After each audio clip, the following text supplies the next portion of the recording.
softly spoken, with no strings tying you to me.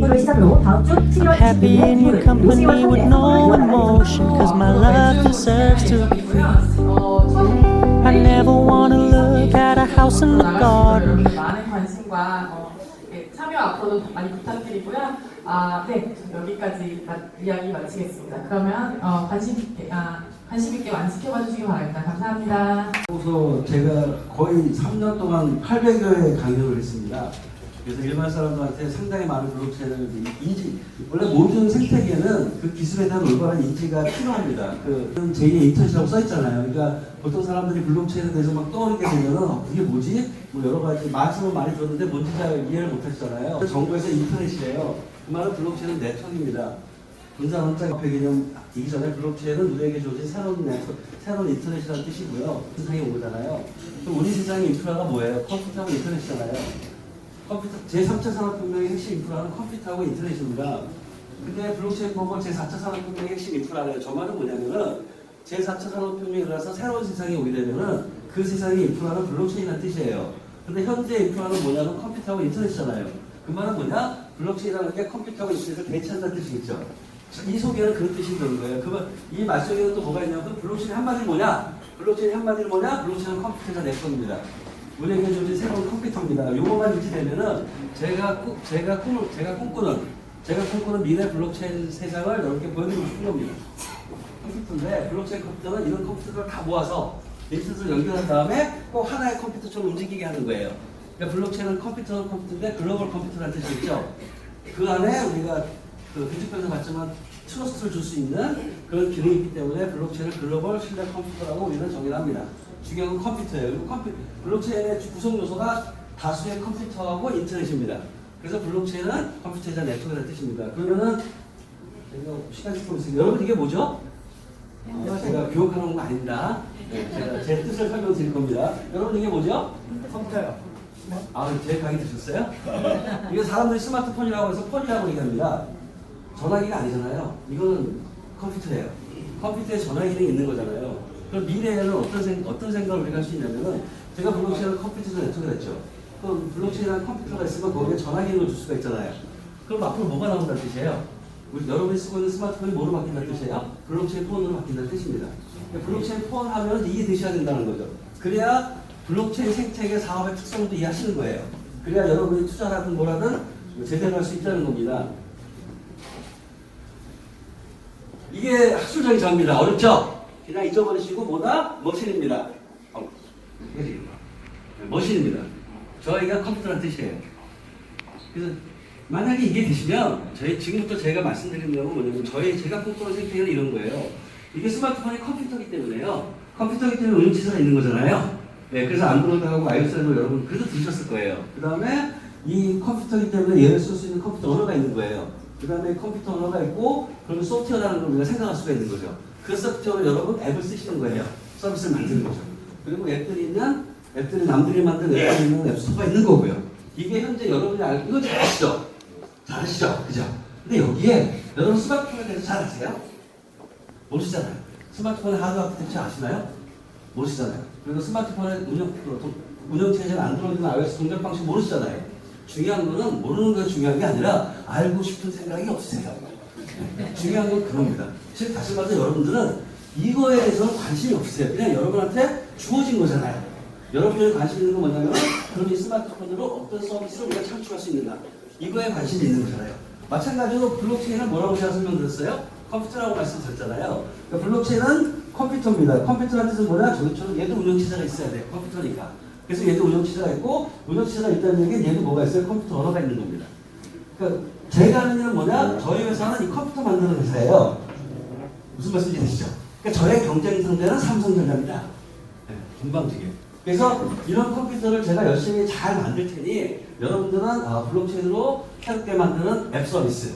앱 서비스인데 이 앞에 D자가 붙죠? 디센트럴라이즈 앱이라고. 그걸 우리는 뎁이라고 합니다. 이제 여러분이 관심 가져야 되는 서비스들은 뎁 서비스들입니다. 그리고 이 뎁 서비스로 만들어진 이미 남들이 만들어 놓은 뎁 서비스들이 있을 거 아니에요. 그걸 뎁 스토어라고 얘기를 해요. 똑같이 전 세계적으로 크게 4개의 뎁 스토어가 있고요. 그 중에 대표적인 게 이드름입니다. 이드름 뎁 스토어가 지금 현재 거의 3,000여 개 뎁들이 움직이고 있습니다. 제가 여러분께 말씀드린 건 이런 겁니다. 여러분들이 저희 엔더체인을 이제 자랑하기 시작하면은 블록체인 플랫폼을 만드는 사람들은 스마트폰, 컴퓨터나 네트워크를 만드는 거라고 말씀드렸죠. 그러면 어떤 스마트폰이 올라가는 웹 생태계가 얼마나 활성화되느냐? 초기에 그 아이폰이 성공한 게 뭐냐면 웹 생태계를 오픈한 겁니다. 오픈해서 막 웹 생태계가 생성되는데 갤럭시는 삼성이 처음에는 갤럭시를 오픈하지 않았어요.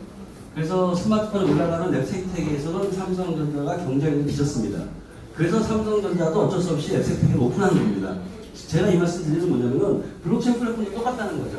블록체인 플랫폼도 그럼 과연 오픈 생태계로 갈 거냐 아니면 클로즈 생태계로 갈 거냐, 저희는 오픈 정책을 쓴다는 걸 말씀드리는 거예요. 그게 이드럼의 정책이고요. 조금 이해되셨어요? 네. 제가 학생을 가르치다 보니까 이해되셨어라는 얘기를 하는데 여러분 무시하는 건 아닙니다. 문제는 이거예요. 그러면은 블록체인 서비스가 왜 미래 세상의 서비스라는 말씀을 드리는데, 블록체인 컴퓨터라는 게 새로운 게 왔잖아요. 여러분 전화기 쓰다가 스마트폰으로 바꾸셨잖아요. 왜 바꾸셨어요? 그 비싼 걸. 여러분들이 기존의 전화기로 못하는 또는 새로운 삶의 가치를 느끼니까 바꾸셨을 거 아니에요. 마찬가지로 블록체인 폰이 되든 블록체인 컴퓨터가 되든 블록체인이라는 새로운 컴퓨터나 네트워크를 우리가 쓰려면 저희들 삶의 가치를 올려줘야 되잖아요. 그렇지 않으면 이거는 경제 생태계를 만들 수가 없는 거예요. 그래서 블록체인 플랫폼은 네 가지 기능을 여러분께 줍니다. 여러분 네이버에서 보면 밴드 만드시잖아요. 밴드 만드는 게 어렵지 않죠? 누구든지 쉽게 만들죠? 똑같이 블록체인 플랫폼을 여러분은 사업공헌 배시는 이 네 가지 기능을 여러분은 쓸 수가 있습니다. 첫째가 뭐냐? 암호화폐 발행 기능. 여러분이 좋아하시는 암호화폐입니다. 진짜 암호화폐. 암호화폐 발행 기능이 있고요. 스마트 계약 기능이 있고, 스마트 자산 기능이 있고, 탈중앙화된 자동화 조직 기능 네 가지가 있습니다. 제가 여러분께 말씀드리고자 하는 것은 블록체인 컴퓨터가 추구하는 세상이 뭐냐는 겁니다. 이 네 가지 기능을 왜 줬을까요? 이게 이들의 기본 기능입니다. 암호화폐 발행 기능을 여러분 아시죠? 스마트 계약이라는 게 뭐냐면 어떤 사람들은 그런 식으로 얘기해요. 스마트 계약이라 뭐 탈중앙화된 어떤 조건이 만족하면 자동으로 수행되는 그 계약이라고 말하는데 아니에요. 스마트 계약의 정의가 뭐냐? 소프트웨어입니다. 여러분이 현재 컴퓨터에서 돌아가는 소프트웨어는 소프트웨어라고 얘기를 해요. 근데 블록체인 컴퓨터에 돌아가는 소프트웨어를 소프트웨어라고 저희는 안 부르고 뭐라고 부른다? 스마트 계약이라고 부릅니다. 스마트 계약의 정의가 소프트웨어예요. 제 말 이해되시겠어요? 네. 그리고 스마트 자산이 중요한 겁니다. 앞으로 미래 세상은 디지털 자산 세상이 될 겁니다. 저 디지털 자산의 의미가 뭐냐면은 가치 있는 데이터입니다. 가치 있는 데이터. 제가 주어진 시간이 40분이라 15분만 쓰겠습니다. 여러분 페이스북이나 네이버 쓰시죠? 말씀드리는 거예요. 저 네 가지 기능을 가지고 블록체인 컴퓨터가 원하는 생태계는 이런 겁니다. 블록체인 플랫폼이 있으면 이 네 가지 기능을 가지고 디지털 자산을 여러분은 생성한 디지털 생성되잖아요. 그럼 여러분 거라는 거를 딱 이렇게 등록시켜 줍니다. 소유권을 가지고 여러분의 자산이 하나 만들어진 거예요. 됐죠? 그 스마트 계약이 제가 소프트웨어라고 그랬죠? 스마트 계약은 블록체인 플랫폼에서 움직이는 소프트웨어라고 얘기했죠? 이 소프트웨어는 왜 스마트 계약이냐? 얘는 목적이 있는 소프트웨어입니다. 그 목적이 뭐냐면은 디지털 자산을 통제하는 게 목적이에요. 거래하는 겁니다. 누가 거래? 내 거니까 내가 하는 거야.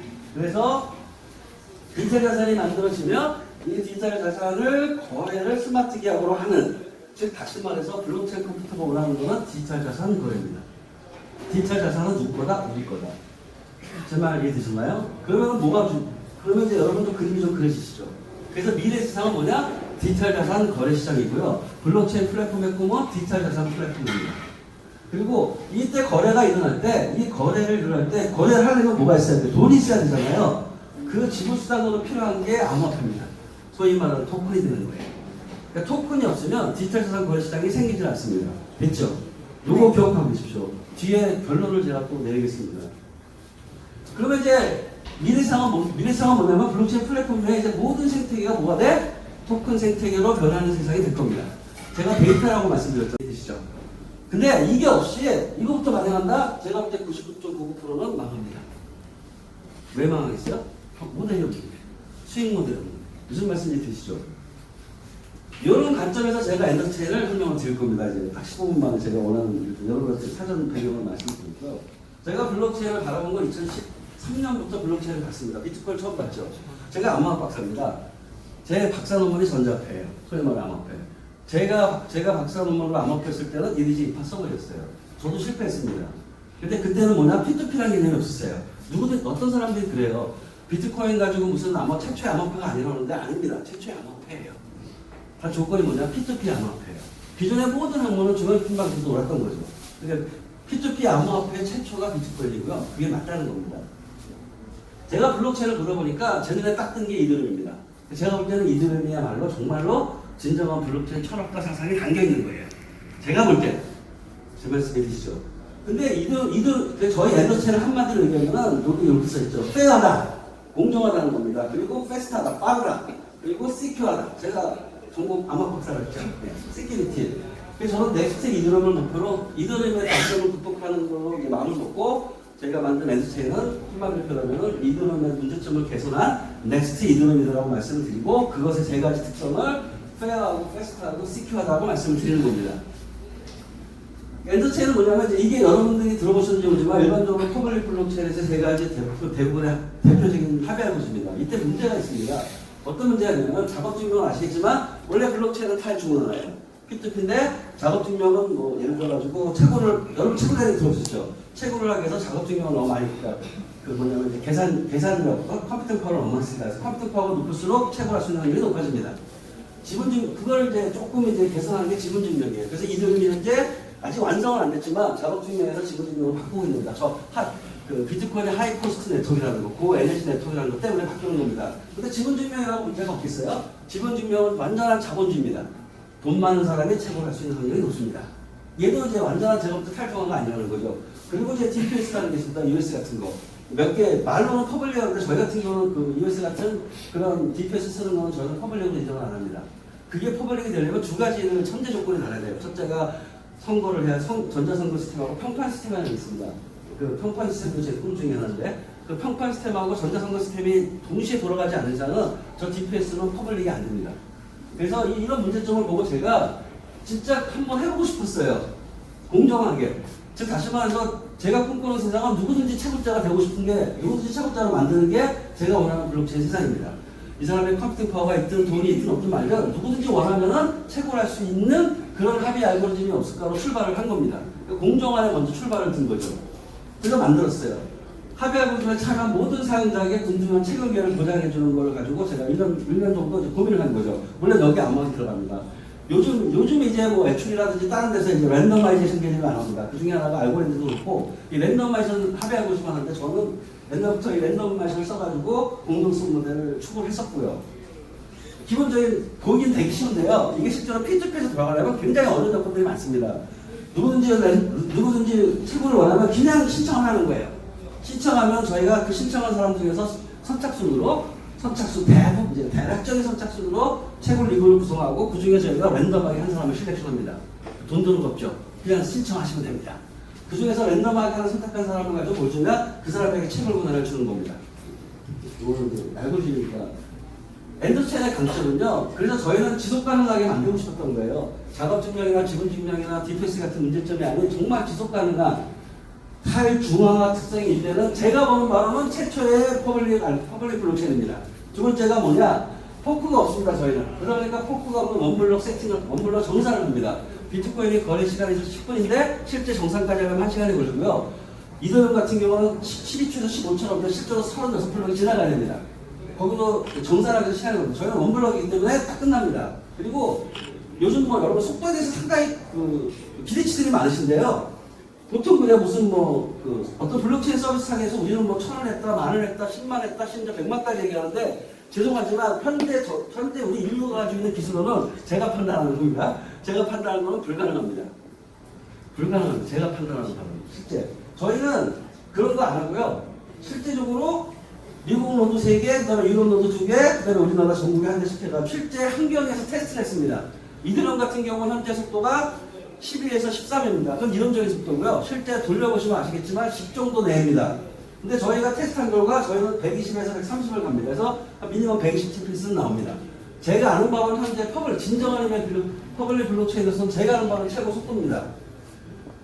이들 계셨나요? 네. 그래서 저희는 자신 있습니다. 그리고 현재 테스트를 해서 거의 완성을 해서 내년 1월 2일 날 오픈 서비스를 상용 서비스를 오픈합니다. 이미 저희 준비가 다 돼 있어요.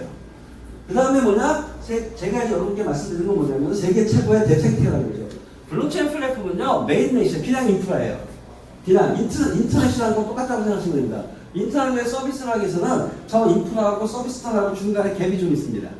갭이 좀 있어요. 그 갭을 메꿔줘야 됩니다. 그게 블록체인 플랫폼의 또 다른 경쟁력입니다.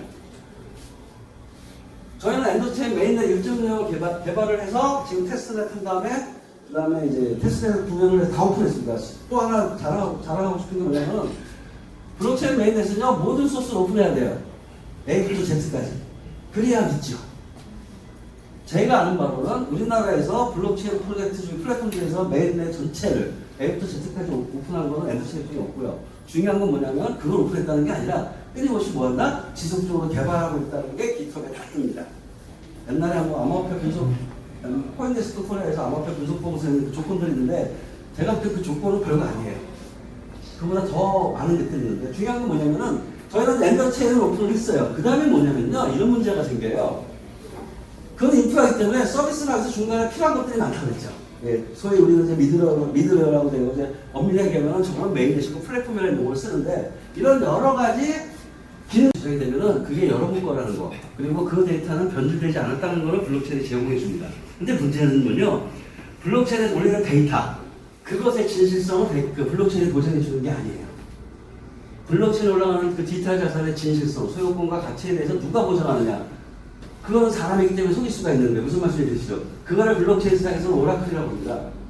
오라클 문제라고 봅니다. 다시 말해서 제일 먼저 웹 서비스 하는 사람들이 처음부터 이제 닥치는 게 뭐냐면은 그 웹 서비스를 만들 때 오라클 문제를 어떻게 해결하느냐예요. 그게 없으면 그 서비스는 안 돌아갑니다. 제가 말씀드린 거 이러시겠어요? 필요한 것들이 많다는 거예요. 블록체인 있다고 서비스가 만들어지는 건 아니라는 거 제가 분명히 말씀드리는 거예요. 오라클 문제는 뭐냐? 블록체인에 들어가는 거는 분명히 데이터가 무결성을 들어간 상태는 보장을 해주는데 외부 세계에 있는 데이터가 블록체인에 들어갈 때 그 데이터의 신뢰성은 블록체인 영역을 바뀌라는 겁니다. 그거는 또 다른 오라클이라는 서비스로 해결을 해줘야 된다는 거죠. 아주 쉬운 예를 제가 드리는 겁니다. 이런 것들이 수없이 많습니다. 그래서 블록체인 저장하는 데이터 프로세스에서 사람이 관여하는 걸 최소화시켜야 됩니다. 왜? 사람이 거짓말을 하고 사람이 속이니까. 그럼 여러분 느끼죠? 데이터를 갖다 처음에 얻는 시점부터 블록체인에 어떻게 올려야 돼? 사람이 관여하지 않고 자동화시켜서 올려야 됩니다. 그래서 IoT하고 결합이 또 되는 거예요. 그래서 융합이라는 개념이 나오는 겁니다. 목적은 뭐냐? 데이터의 원천부터 서비스까지 신뢰성을 어떻게 확보해 주느냐에 대한 문제입니다. 그래서 이런 개념의 문제들이 많다는 거예요. 그래서 메인넷만 있다고 서비스가 돌아가는 게 절대 아니라는 겁니다. 여러분이 앞으로 좀 관심을 가질 때 이런 노털이라든지 뭐 여러 가지들이 있습니다. 이런 거에 대해서 한번 또 고민해봐라. 이것도 블록체인 플랫폼의 경쟁력이고 저희는 이미 준비가 다 돼 있고 개발 중입니다. 메인넷 1.0은 다 개발이 완료됐고 오픈이 돼 있다는 걸 말씀드리는 겁니다. 그리고 이제 하도 속도 얘기하길래요. 그러니까 제가 지금 말하는 건 메인넷 속도고요. 서비스 속도도 달라요. 메인넷 속도가 120이라고 가지고 서비스 속도를 뭐 120까지 못 맞추는 게 아닙니다. 그건 또 사이드 체인이라는 여러 가지 또 이론들이 있습니다. 서비스 속도는 훨씬 더 높을 수가 있다는 거고, 그 다음에 하도 이제 엔터프라이즈를 원하시는 분들이 제가 이제 강연하다 보면 저한테 이제 컨설팅하고 사업 모델 얘기하면 제가 엔터프라이즈용이 필요하다 그래가지고 저희 블록 엔더체인도 엔터프라이즈용을 만들었습니다. 소위 말하는 이더리움 있으면 EA라는 게 있습니다. 엔터프라이즈 이더리움. 마찬가지로 저희도 엔터프라이즈 엔더체인이라는 게 있고요. 지금 현재 엔터프라이즈 프라이빗으로 바뀐 상태에서는 저희가 확인을 했더니 3천에서 10,000 정도 나옵니다. 저 정도면 결코 뭐 누가 뭐 세계 최고로 10만을 했다 그래가지고 세계 최고란 말은 제가 못합니다. 하지만 충분히 여러분이 원하는 서비스, 제가 볼 때 웬만한 서비스는 아마 거의 다 저희 그 엔더스 블록체인으로 올릴 수 있다는 걸 말씀드리는 거죠. 다시 말해서 엔더체인은 퍼블릭도 있고 엔터프라이즈 두 개 다 통합 플랫폼으로서 위치를 공고하고 있다는 걸 말씀드리는 거고요. 내년 1월 20일 오픈하니까 두 개를 동시에 오픈합니다. 여기까지가 제 역할입니다. 제 역할이 뭐냐? 여기까지예요. 저희 엔더스의 역할입니다. 근데 여러분 아시죠? 여러분 인터넷이지 않습니까? 인터넷은 그냥 인터넷이에요. 인터넷까지 여러분이 뭐 하죠? 인터넷이 잘 되려면 뭐가 올라가야 돼요? 서비스가 올라가야 돼요. 정말 이해되죠? 그럼 우리 대비하고 있지 않습니까? 지금부터는 블록체인 플랫폼을 얘기하는 거고요. 제가 여러분께 오늘 와서 발표하는 거는 저 엔더체인 플랫폼을 위해서 뭘 하고 싶은 거냐 제가. 이게 저희 엔더스 주식회사 엔더스의 꿈입니다. 저희는 엔더체인 1.0을 만들어서 퍼블릭 개념을 오픈한다고 말씀드렸고, 그 다음에 엔더체인 2.0 기능을 강화하기 위해서 이제 탭색택의 지원 기능을 강화한다고 했죠. 그걸 엔더체인 2.0이라고 말씀드렸고요. 그 다음에 저희가 저희 자체 탭색택도 만들고 있습니다. 현재 만드는 게 블록체인 언론사 만들고 있고요. 물론 어떤 언론사하고 만들고 있고 블록체인 교육도 하고 있고요. 저희가 같이 사업으로 하는 뎁 생태계에 대한 사업도 지금 하고 있습니다. 그 중에 우리 여기 계신 이제 두 분도 저랑 이제 뜻이 통해가지고 뎁 생태계를 만드는 거고요. 그 다음에 이제 자율 뎁 생태계가 있습니다. 저희가 관리하는 뎁 생태계가 있는 거고요. 제가 원하는 거는 저희가 엔더체인 2.0을 개발해서 오픈을 하면은 옛날에 아이폰이 오픈했을 때 아이폰이 자기 앱 생태계를 오픈했을 때 누구든지 애플 앱 생태계를 만들듯이 저희는 누구든지 저희 그 플랫폼에서 뎁 생태계를 마음대로 만들라는 거를 저희는 추천을 하는 겁니다. 그 대신 초기에 저희가 저희 것을 만든 걸 저희도 만들어요. 끝장나는 거. 이미 그러니까 제가 그러고 나서 저희는 이제 우리 거래소라는 것도 오픈되어 있습니다. 만들어야 했는데 거래 안 합니다. 네. 누가 그래요? 우리 거래소 오픈해놓고서 왜 거래 안 하냐? 그러면서 거래소를 왜 제가 우리 거래소 오픈하는 목적은 다른 데 있습니다. 비트코인이나 이런 거 거래해서 돈 벌겠다는 게 아니에요. 그거 돈 벌겠으면 제가 옛날에 했었겠죠. 제가 우리 거래소 오픈한 건 뭐냐면은 여러분 우리 거래소 암호화폐 거래소라는 거는 일종의 코스닥이라고 보시면 돼요. 여러분 코스닥 아시죠? 네. 코스닥이 왜 필요하죠? 주식 거래하기 위해서 필요한 게 아니에요. 코스닥은 자본유통 시장이에요. 이게 인터넷이고 그다음에 그 벤처기업들이고 벤처기업들의 자본이 들어올 거 아닙니까? 여러분도 이제 뎁 사람들이 그걸 원하는 거잖아요. 그럼 자본가들이 돈을 넣었으면 엑스트를 해야 되잖아요. 엑스트를 하는 방법이 뭘까요? 코스닥에 상장해서 주식 거래 하든지 아니면 이제 밑에서 비밀을 파들지. 일반적으로 코스닥의 역할은 뭐냐면은 자본이 유통이 될 수 있게끔 벤처기업들의 자본 유통 생태계를 만들어주기 위해서 코스닥 거래소를 활성화시키는 겁니다. 정부가 벤처기업 활성화시킨다는 걸 진짜 어떻게 하느냐? 코스닥을 활성화시키는 거예요. 상장 조건을 까다롭게 할수록 자본유통 시장이 경직되겠죠. 상장 조건을 쉽게 하면은 자본시장이 조금 유연해지겠죠. 대신 소비자들 피해가 있을 수 있겠죠. 예. 마찬가지로 암호화폐 거래소는 저는 어떻게 보냐면은 자본유통 시장으로 보고 있는 겁니다. 그래서 저희 그 엔더체인 플랫폼에서 뎁 생태계를 만들고 자본 투입을 저희가 도와주고 그것이 우리 거래소는 저희 말한 엔더 생태계의 자본유통 시장 역할을 하고 우리 거래소를 오픈한 겁니다. 근데 아직 대비 없잖아요. 그러니까 아직 거래도 없죠. 그래서 저는 기다리고 있어요. 무슨 말씀인지 되세요? 네. 그래서 요 세 개가 돌아가야 된다는 걸 말씀드리고요. 이게 현재 다 돼 있습니다. 저희가 다 돼 있다는 건 뭐냐면 엔더체인 홈페이지 있고 엔더체인 아이오를 오면 실제 돌아가고 있습니다. 돌아간다는 얘기 뭐냐면 테스트넷 인용돼 있고 실제 채굴자 소프트웨어 받아서 다 하시면 돌아간다는 걸 보이고 믹스플로 돼가지고 현재 어떻게 채굴되는지까지도 다 보여줍니다. 다 돼 있다는 걸 말씀드리고요. 우리 거래소도 지금 준비가 되어 있는 상태입니다. 아직 거래 안 합니다. 네, 준비되어 있는 상태입니다. 만들어 놓을 테니 그 블록체인 서비스를 원하시는 분들은 저희 그 엔더체인 생태계에 들어오셔서 뎁을 개발하고 그 뎁에서 얻은 그 토큰을 우리 거래소에서 상장시켜주는, 물론 아무나 상장시킬 거 아닙니다. 우리 거래소에는 우리나라 국내에서 유명한, 여러분이 이름만 듣도 알만한 5명이 저하고 의기투합해가지고 상장 그 위원회라는 걸 만들어놨어요. 지금 대기 상태입니다. 그냥 무조건 저희 뎁이라고 해서 무조건 올리는 게 아닙니다. 그래야지 건전한 시장이 확보될 거 아닙니까? 이게 제가 여기서 제가 여러분께 말씀드리는 거는 여러분의 투자자도 있고 업체도 있지만 더불어 함께 가자는 거예요. 라고 합니다. 앞에서 너무 발표를 잘 해주셔가지고 제가 원래 발표를 좀 많이 안 해봤는데 더 떨려지기 시작하고 뭐 귀도 빨개지고 뭘 하고 있는데 실수를 좀 하더라도 양해 부탁드리겠습니다. 일단 저희 프론카는 블록체인 기반의 자동차 생태계 구축을 목표를 하고 있고요. 저희 프론카 생태계를 구축을 하기 위해서 엔더스 체인이라는 그런 훌륭한 서비스를 기반으로 이제 많은 서비스를 제공하려고 기획을 하고 있습니다. 지금 자동차 생태계 및 해결 방안에 대한 부분을 먼저 설명을 해드릴 건데요. 일단 지금 기존의 자동차 생태계에 대한 문제점들이 뭐 리콜, 불법 부품 거래, 불법 차량 등 되게 많은 부분들이 지금 문제점으로 계속 화두가 되고 있고 뭐 최근에 좀 문제가 많이 되고 있는데요. 이런 문제에 대한 실질적인 해결 방안은 정보의 비대칭 때문에 일어나는 일이거든요. 그래서 이런 정보의 비대칭을 해결하기 위해서 저희 프론카에서는 자동차 부품 이력 관리, 실시간 정보 업데이트, 자동차 이력 관리, 투명성 신뢰 확보 등 이런 것들을 저희가 확보를 하고 증명을 함으로써 자동차 정보에 대한 비대칭을 해결할 수 있다라고 말씀드릴 수 있을 것 같습니다. 앞서서 말씀드렸듯이 저희 프론카는 투명하고 신뢰할 수 있는 건전한 자동차 생태계를 실현하는 걸 목표를 하고 있는데요.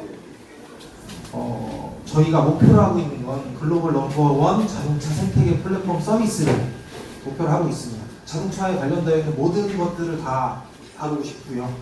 정보부터 시작해서 커뮤니티, 자동차 거래, 그런 기타 등등의 모든 자동차에 관련되어 있는 모든 서비스를 저희가 다 할 예정이며, 그리고 그런 많은 분들과 지금 계속 꾸준히 커넥하고 있고 세계적으로 뻗어나가기 위해서 노력을 하고 있습니다. 저희가 생각보다 되게 많은 범위의 사업이고 되게 큰 사업이다 보니 좀 세션을 좀 나눠서 준비를 하고 있고요. 지금 가장 필요로 하고 가장 돈이 많이 되는 그런 사업으로 저희가 중고차 사업을 가장 먼저 시작을 하고 있고요. 이 중고차 사업을 하기 위해서 가장 필요한 건 이제 이 중고차 거래에 참여하는 플레이어들이 어떤 플레이어들이 핵심이 돼서 참여를 하느냐가 가장 중요하다고 생각을 했고요. 기존에 지금 많은 헤이딜러라든지 마이카라든지 카링이라든지 지금 서비스를 하고 있는 중고차 플랫폼과의 그런 차별성, 지금 서비스를 다시 하고 있지만 그런 플랫폼의 문제점들이라고 보는 것들을 해결하기 위해서 저희는 참여자들의 상생 모델, 특히 이제 정비소들이 가장 중요하다고 생각을 했어요. 지금 K카를 예를 들면 K 같은 경우에는 본인들의 그런 대기업의 그런 브랜드 가치로서 신뢰를 증명한다라고 하지만 실질적으로 그 데이터나 아니면 그 자동차에 대한 신뢰성이 정말 확실하냐, 명확하냐라는 부분에 대해서 또 꼭 집어서 맞다 아니다라고 할 수가 없거든요. 왜냐하면 지금 국가에서도 이 자동차 이력 관리에 대한 부분에 대해서 돈을 받고 서비스를 하고 있지만 이 데이터마저도 지금 많이 왜곡되어 있고 실질적으로 믿을 수 없는 데이터라고 일반인들도 어느 정도 알 수 있는 수준이거든요. 그래서 저희는 이런 부분을 아예 정비사와 정비소 그리고 그 정비를 하는 참여자인 차주가 아예 자기가 직접 입력하고 정비소에서 입력을 해서 그 데이터를 기존에 생성을 해놓는다면 그럼 그 데이터가 그 다음부터 가면서 이동이 되는 과정에서는 앞서서 말씀하셨지만 절대 변질되지 않는다. 그리고 그렇게 만들어 놓은 데이터에 대한 소유는 본인이다 라는 걸 가지고 이제 저희가 그거에 따른 합당한 보상을 제공할 거고요. 그 다음에 이제 전문가들이 참여하는 자동차 토탈관리라고 해서 무조건 정비소나 정비사들에게 저희랑 협약이 되어 있는 데들에게 이렇게 해야 된다라는 부분은 아니고요. 따로 K카나 이런 데처럼 출장 서비스, 자동차 출장에서 견적을 받아준다든지 아니면 차를 갖고 오면 저희가 서비스를 해서 견적을 받아준다든지 하는 부분도 저희가 서비스를 할 예정이고요. 그리고 추후에는 자동차 부품 제조 및 자동차 회사와의 업무 협약을 해서 앞서서 말씀하셨던 것처럼 사람이 개입되다 보면 이게 사람이 속이는 경우는 그 뒤에 아무리 블록체인이 잘 되어 있다고 하더라도 애시당초에 생산하는 데이터 자체가 제대로 된 데이터가 아니라면 이건 신뢰를 할 수가 없게 되는 거거든요. 그래서 저희는 제조 과정부터 그것도 이제 자동차는 이제 부품 제조부터 어차피 지금 다 기계화 되어 있기 때문에 그런 것들을 블록체인화 시키면서 꾸준히 접목시킨다면 앞으로 이 중고차 거래 저희 데이터에 대한 신뢰도가 지금 예를 들면 80이라고 한다면 그때 100%까지는 아니지만 99%까지 충분히 발전될 수 있지 않을까라고 생각을 하고 있고요. 실질적으로 이분으로서도 자동차 부품 제조회사와 많은 협약이나 아니면 추가적인 계약 단계에 지금 이루고 있습니다. 그리고 이제 저희 자동차 생태계 가치체인 및 단계별 구축 전략을 간단하게 설명을 해드리면 앞서서 잠깐 말씀드렸던 것처럼 1단계로는 이제 자동차 정비 그리고 중고차 매매 그리고 이제 폐차 단계까지 저희가 지금 1차적인 사업으로 준비를 하고 있고요. 2차로는 자동차 생산부터 물류 유통 판매까지 여기서 이제 판매는 신차 판매까지 저희가 보고 있는 거고요. 그 다음에 밑으로는 중고차 판매를 보고 있는 겁니다. 1단계는 중고차 판매 위주로 먼저 진행을 하고 2단계에서는 생산 물류에서 신차 판매까지 저희가 다 지금 플랫폼 사업으로서 같이 진행을 할 예정입니다. 판매자에게도 서비스를 해줘서 모두 다 참여하는 플레이어들이 손해를 보지 않고 오히려 더 벌어갈 수 있는 예를 들면 정비소에서 자기들이 정비 이력을 입력하면 그에 맞는 해당에 대한 뭐 토큰이나 뭐 이런 보상을 해주고요. 그리고 구매자 역시 마찬가지로 구매 이력, 구매하고 난 다음에 자동차를 관리하면서 발생하는 이력들을 입력을 하면 그에 따른 보상을 주고요. 그리고 판매자 역시 마찬가지로 이제 합리적으로 자동차 판매를 하고 자기 이력이 명확하게 있으면 구매자가 그 판매자가 되는 거죠. 그런 이력이 있으면 해당하는 만큼의 자동차 판매 금액에 뭐 차익을 한다든지 더 포인트로 전환해서 쉐어를 해줄 수 있다든지 이런 부분들이 다 저희가 준비가 되어 있습니다. 저희 토큰 발행량인데 지금 100억 개를 발행을 하고요. 이렇게 나와 있는 것처럼 좀 저희가 세일을 50% 정도에서 많이 세일을 하고 실질적으로 저희가 지금 아직 세일이 이루어진 건 없지만 앞으로 많은 우리가 정한 건데요. 이거는 보시면 아시겠지만 실질적으로 이제 저희 수익 모델입니다. 저희 프론카 웹 서비스, 플랫폼 서비스를 활용하시는 분들이 받아갈 수 있는 뭐 그런 보상, 그리고 저희가 어떻게 수익을 발생을 시키는지 그런 부분이 운영을 좀 써야 되는데 그렇게까지 하기에는 되게 많은 준비가 좀 필요할 것 같아서요. 그러니까 저희는 작년 12월에 더 플랫폼 준비를 시작했고 실질적으로 지금까지 해오면서 한 업무가 다른 데처럼 뭐 많은 기술 개발이 솔직히 필요한 저희가 플랫폼 서비스가 아니고요. 되게 앞서서 설명드렸던 중고차 관련되어 있는 정비 사업소들과의 업무 협약이 가장 중요하다고 생각해서 그 업무 협약만 하는데 거의 한 6, 7개월 정도가 수린협회 같은 경우에 자랑에 대해서 말씀을 드리면 대한민국에 있는 국가에서 유일하게 인정하는 단일협회로 알고 계시면 더욱더 이해하기가 빠르실 것 같습니다.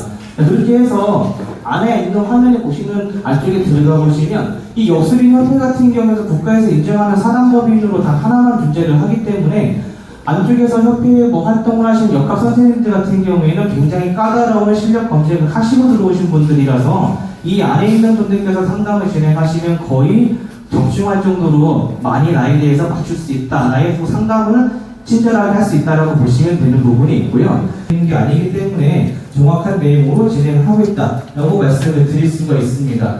그리고 앞에 보이시는 부분은 이제 대한민국 역학 대명예인증이라고 해서 조금 전에 제가 한국사단법인 한국역수린협회의 이 실력이 인증 보시면 되는 부분이 있는 부분입니다. 이렇게 컨셉 플랫폼은 블록체인 기술을 사용하게 되는데요.